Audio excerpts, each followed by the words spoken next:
Playlist Party with your host, Satnam Ramgotra.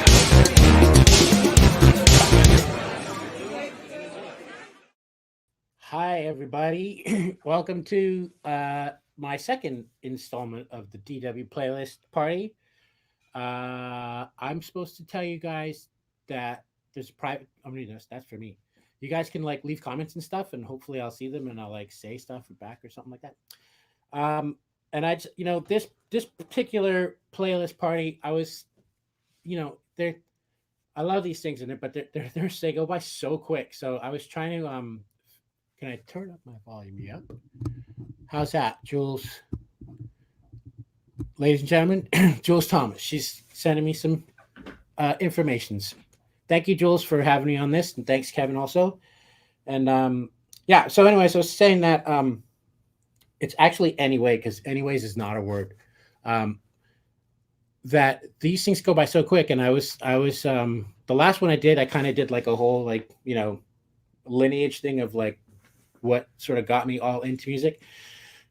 Well, it's still kind of like that, but I kind of just decided that I would stick with the 80s because the 80s is still cool. And, there's some cheesy stuff, but I mean, there was just so much great music happening in the 80s. So I'm going to kick this one off with what started the whole new wave music movement for me, and was heavily influenced by my brother with this one. Because I remember when I first heard this tune, he got a little 45. For those who don't know what a 45 is, it's a tiny little record, and you had to put that little thing that looks like a little ninja thing, like a throwing star, and you had to stick that adapter in there to stick it on your record player, and then turn the speed up to 45 so that you could hear it. And it was a single. And he put this on, and he brought the speakers out because we were tasked with having to paint our backyard porch. So my brother's 4 years older than me. And I realized actually this morning when I was in the shower, of all places, that he influenced a lot of this playlist. Thanks, Paul. And he's actually the main reason why, I'm such a Habs fan. Anyway, here we go. This is, I don't think it needs an introduction. There it is. Cars.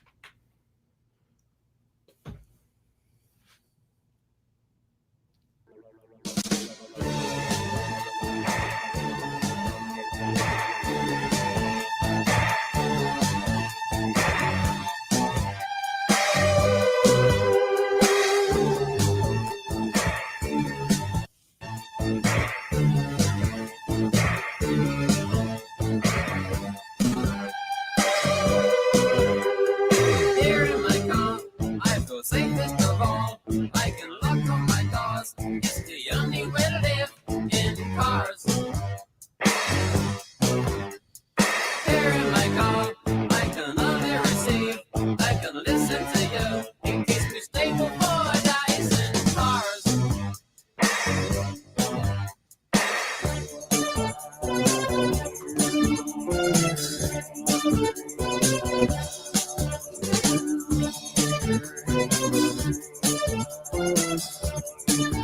All right, so I had to look this up. The drummer's name is Cedric Sharpley. I forgot. I was saying we got tasked with having to paint the backyard porch, and so I remember we played this thing on repeat the entire day. Definitely by the end of the day, I could sing every word. All I can sing now is the chorus, of course, but that's all there really is to it. Yeah, and it's the drumming at the end that is I think it was 9. Technically, this was 1979. It's not 1980, so it's what for me kicked it all off, though, eh?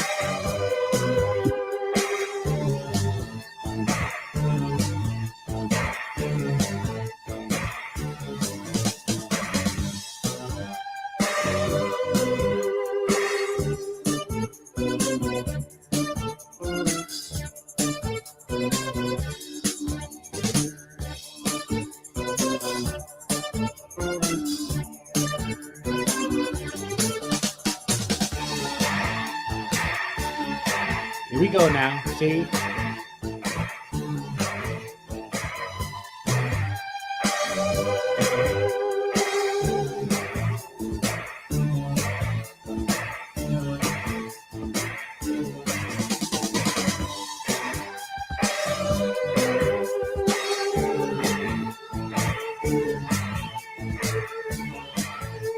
And then this was like some cool changes.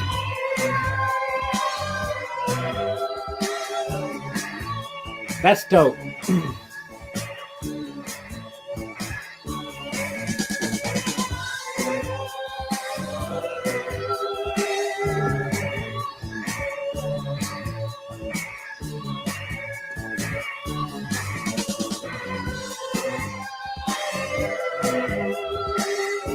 I remember after this too, I was like, that the double kick there that he's doing. I had to go and practice that. I had to get that down. It's too cool. So the next tune that's coming up was probably one of my biggest influences. The drummer actually is 𝗦𝗔𝗡𝗏𝗏 from Canada, because go Canada. And this is actually was the first band that I actually ever went to see live too. My very first rock concert was this band. And I chose this particular tune because there's a lot actually I still really love from them. But I chose this one because this was their first one that got me into them too. So go ahead, Jules, let's kick this off. I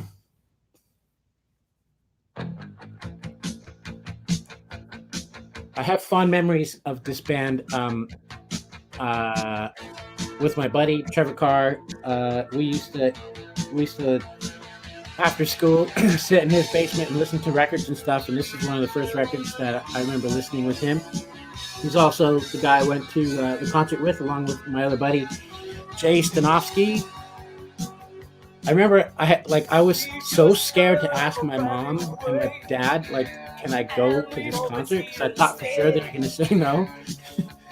And so it was really late at night, and because this was like, I think 1980 or 1981, and they said yes, and my mom went the next day and she got me a ticket from the Saskatoon Centennial Auditorium box office, and she got me front row center ticket. It's kind of awesome. Pretty good concert to be at for the first time. And I just stared at 𝗦𝗔𝗏𝗏𝗏 the entire time because I was just so into his drumming at the time.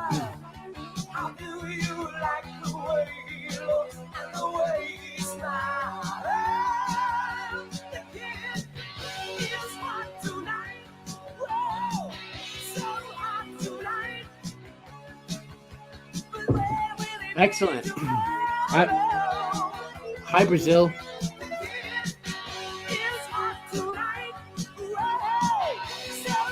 Thank you. I love Loverboy too.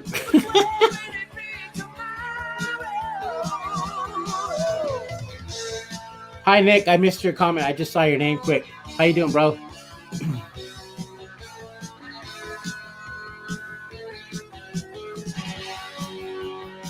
I forgot.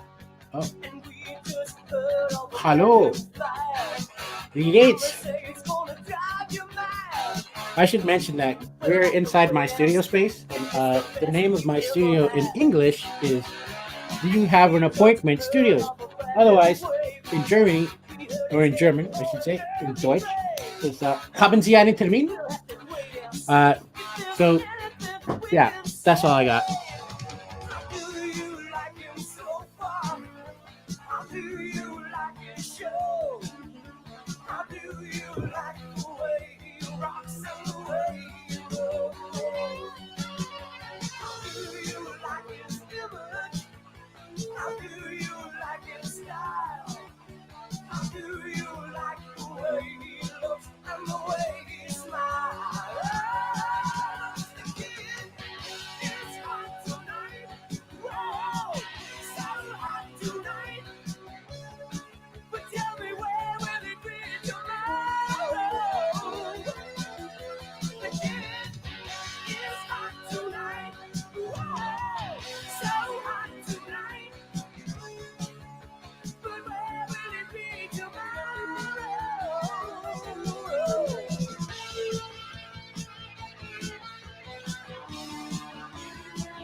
Yeah, the early albums of Loverboy were great. They kind of, for me, started to lose it a little bit when like the mid '80s, actually. But that was cool because you start discovering other bands, and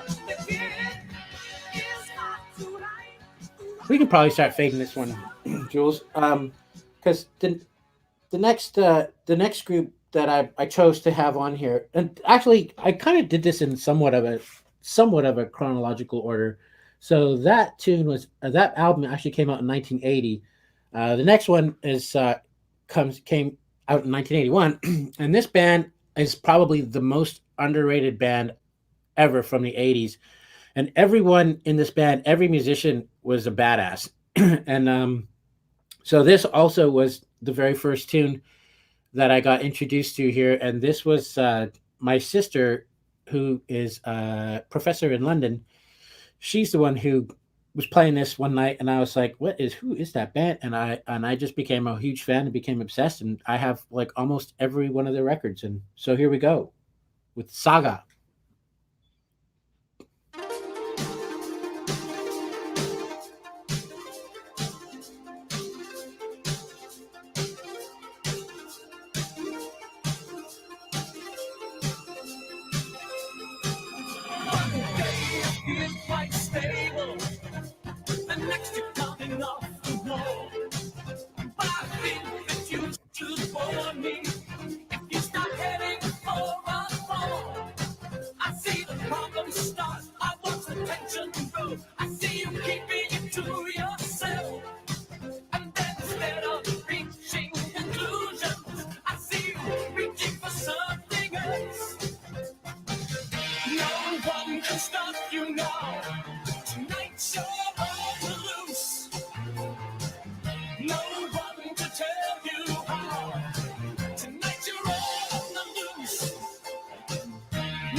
This song is so good, Jules. There was so many songs that I was trying to choose. That's why I ended up just going with the first. But here's what I miss about the '80s. Like, there's more than just two changes happening musically. And this band was probably like the band for me, the band that really understood how to tell a story musically, but also, with their bridges, which is coming up soon. And so I'm going to shut up and just so you guys can check it out, because I really, you'll see why in a second here, why these guys are so badass.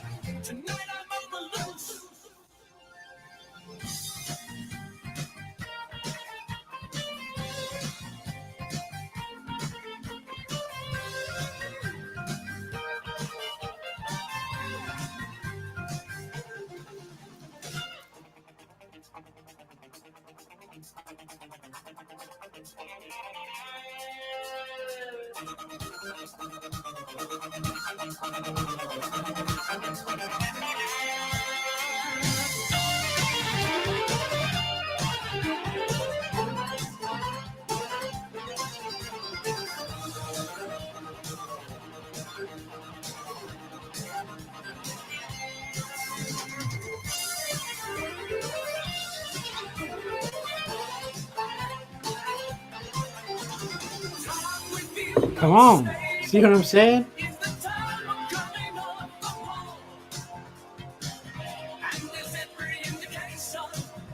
Yeah, I mean,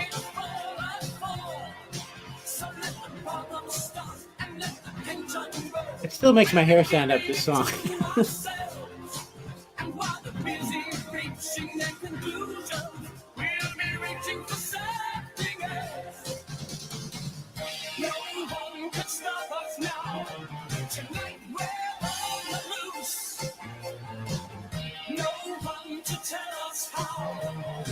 Tonight we're on the loose.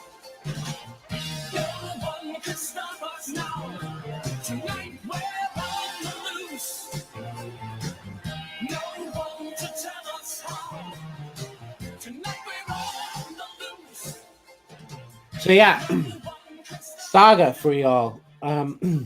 Before I go on, I have to say happy birthday to my little brother, who's my cousin actually, but he's always been like a little brother to me. So happy birthday, Kabir, and also happy birthday to one of my besties, Mariana Lamp. And this next tune is another band that, I mean, they had a lot of acclaim for sure in the 80s. But they also, what am I trying to say? This is like one of their tunes that I think if people recognize it, you'll really recognize it because it was so awesome in the show Miami Vice, which, hello, is quintessential 80s. Here we go.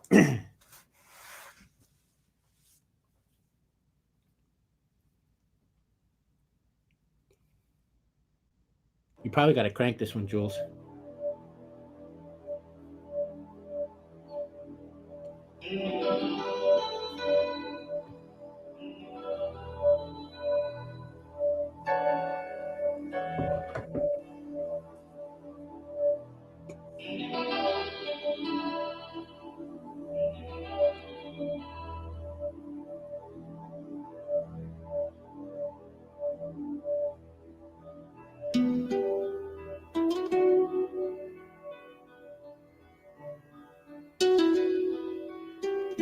See, you can totally picture Don Johnson driving at night in his Ferrari. I forget what that was, the Daytona, and the black Daytona convertible. I don't know where they shot Miami Vice. They probably shot it in LA, but if they shot it in Miami, then in the streets of Miami, and he was gonna go do something heavy was gonna go down. You know what I'm saying? The game commences for the usual fee, plus expenses, confidential information. It's in the diary. This is my investigation. It's not a public inquiry.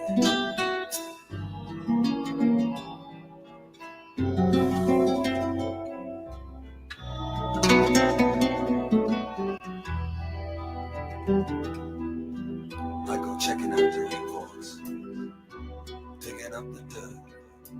You get to meet all sorts in this line of work. Treachery and treason, there's always an excuse for it. And when I find the reason, I still can't get used to it.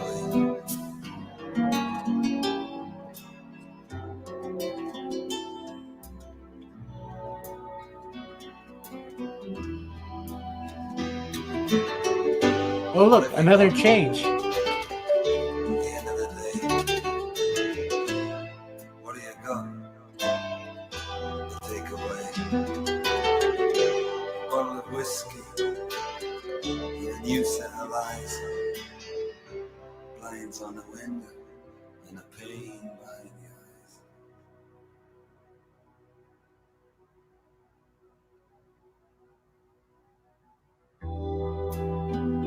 Yeah, compositionally, this tune is it's just cool because the vibe is undeniable, obviously.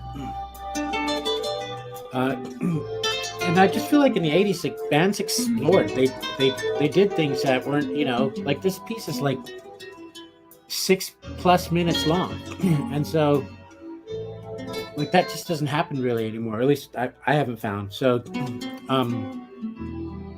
well, Radiohead maybe, but that's why I love them. No compensation. But compositionally, right here,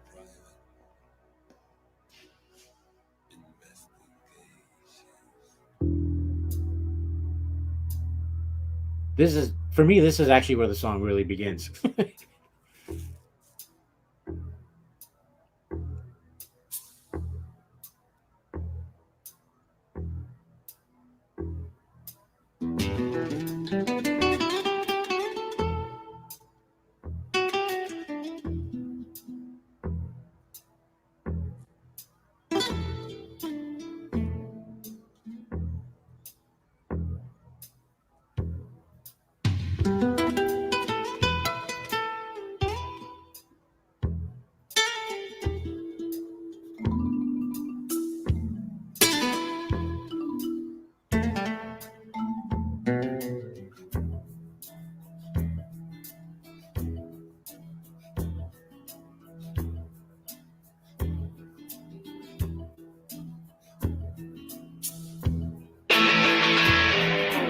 Yeah, no one uses marimba and pop anymore. You only hear it in film music.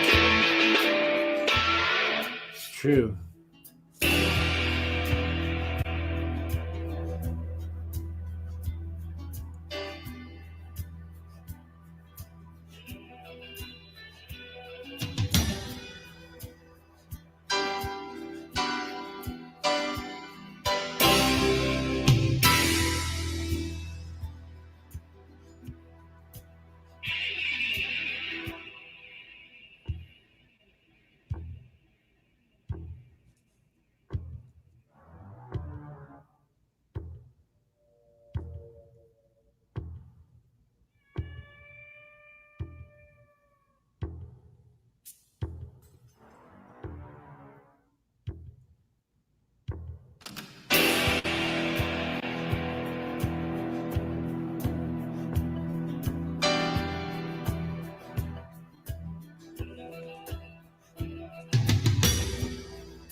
Yeah, come on. You can fade arenas. So the next tune is from probably in one of the most famous bands ever. And again, this was an influence from my brother. This band was definitely huge. They were my favorite band forever. They were my favorite band up all the way. They're still kind of still one of my all time favorite bands for sure. And again, my brother was playing this record. Actually, he was playing the live record, and then I got this record, and then I went back and got all their other records before everybody found out about them with their, I believe it was their fourth record that set them. Well, it was actually that Live Aid concert that really put them on the map. But anyway, this was this whole album. This is one of, I can't remember. Oh yeah, this was my favorite song on the album. It's a little more up. I needed to pick something that was a little more upbeat. And here we go. But this whole album is amazing. There isn't a single song on here that isn't worth listening to.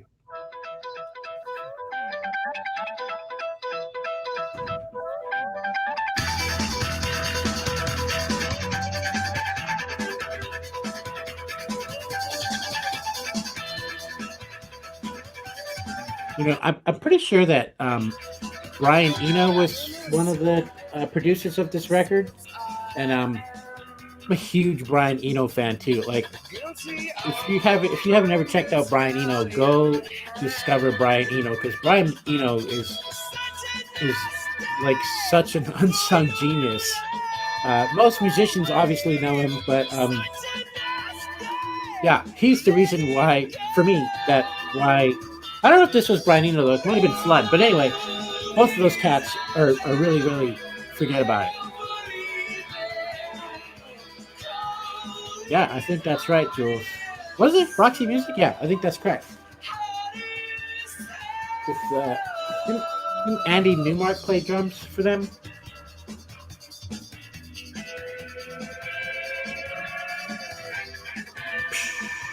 For Roxy Music, not for this. Obviously, this is Larry Mullen Jr.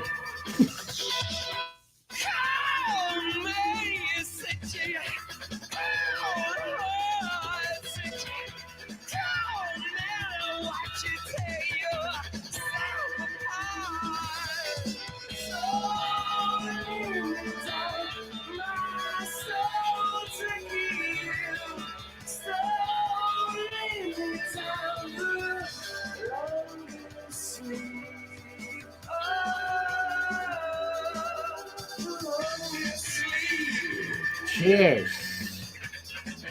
Aus Deutschland.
See, again, a bridge.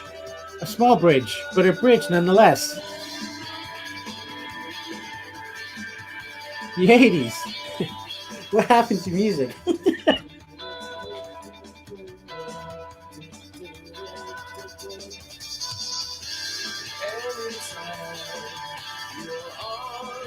And then it comes back.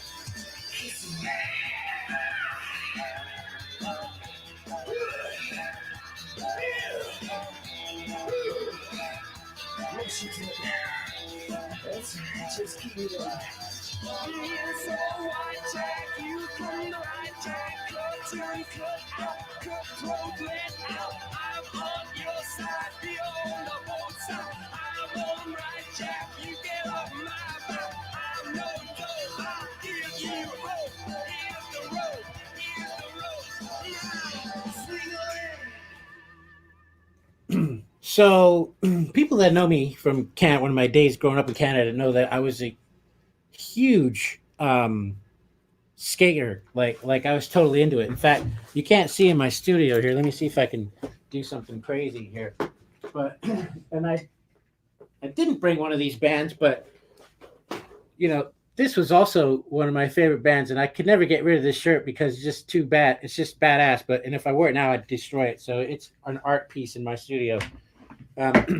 Anyway, so this next little piece here is an ode to that, and we're running out of time, I know, and so this one is like, it's like really long though, so you know, hold your horses. Here it comes. Stormtroopers of Death.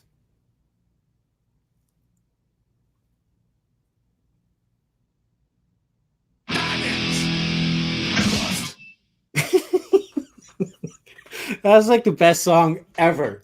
So that was my little ode to skate rock, and I think Jules is going to take us out on another band that was big in the 80s that a lot of musos know for sure. Again, another like band that's just super talented, and you know, yeah, Level 42, and but because I think we're going to go out on this tune, right? And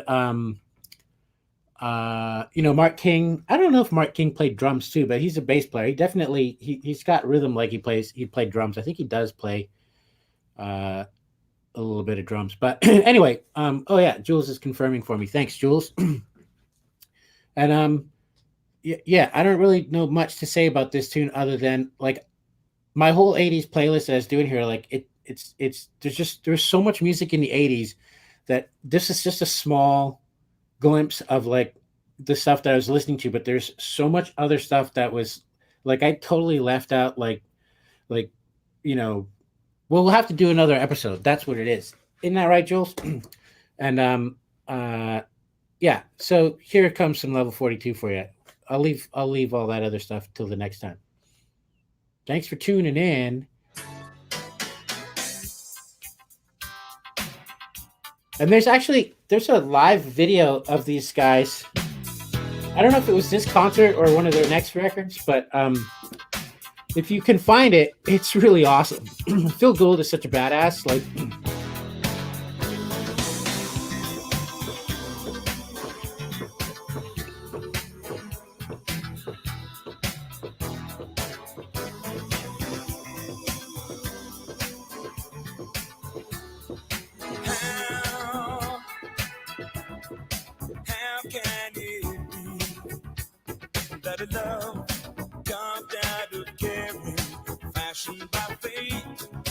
yeah, again, I chose this song because this was the first tune that I had heard from them too, and I can't remember if it was my sister that was in London, or if it was my sister who lives in Seattle now, or it was my oldest sister that turned me on to this group.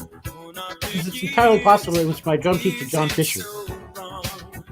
I don't know, but these guys are bad.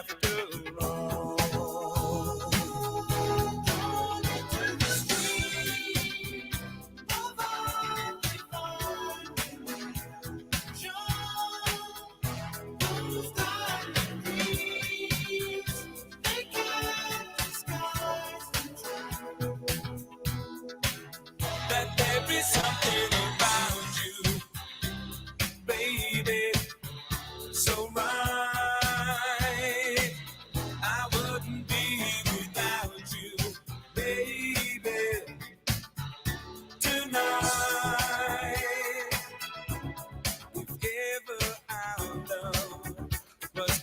I never saw them live like in person, but yeah, I wore that video out for sure.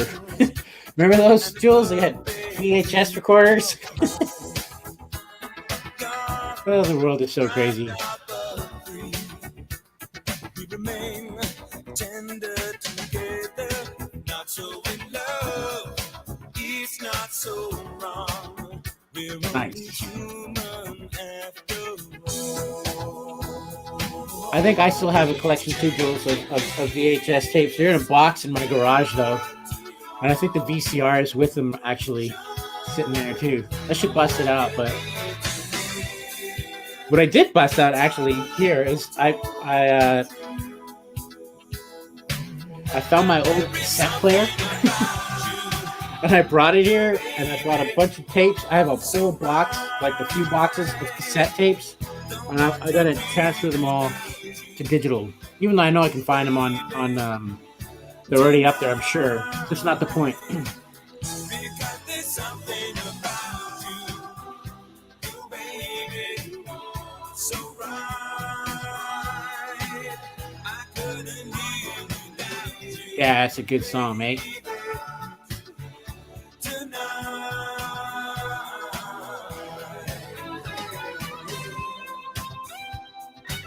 What happened to the guitar solo?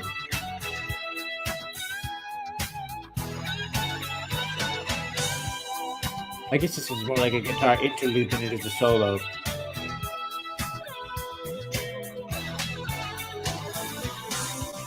Ooh, fancy.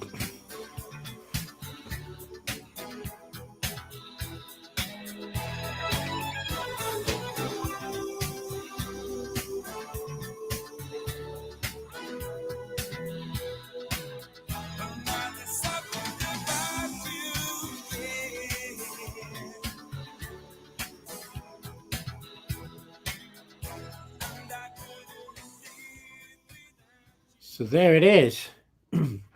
Thanks for coming to my little playlist party, everyone. I appreciate all your comments. If they ever have me back, I'll do a whole nother thing that's just dedicated to the 80s again. But like, yeah, I got to. There's too much stuff in the 80s. But hope you guys are all doing great. Have a great day, rest of the day, rest of your year. Happy New Year. Yeah, Jules is flashing up all the social media stuff, so please do check it out. Follow me. I will say hi, and peace, Dorito.